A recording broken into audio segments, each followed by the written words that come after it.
Previous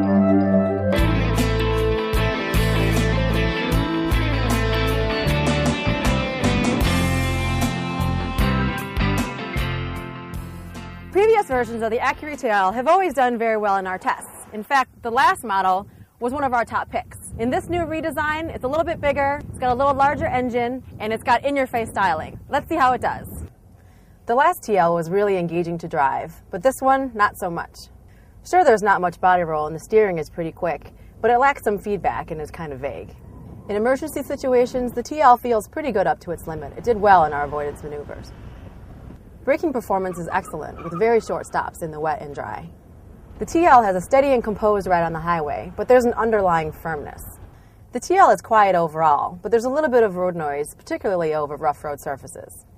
The 3.5-liter V6 gives you plenty of performance, and it gets a respectable 23 miles per gallon, but you do need premium fuel.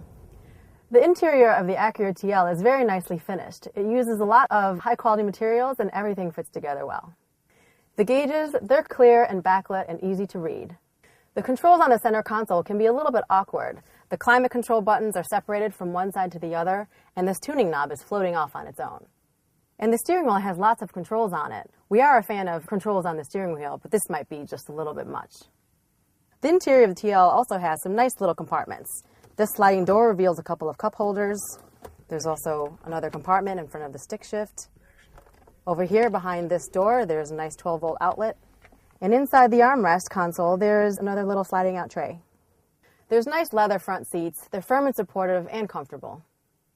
The rear seats, they're contoured for two, but there's not a lot of headroom and not a lot of leg room. But if you're the unlucky one sitting in the center high point, it gets even worse.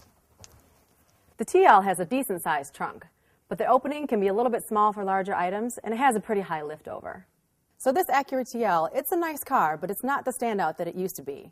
In fact, unless you get the optional all-wheel drive, it really doesn't offer that much more than a Honda Accord.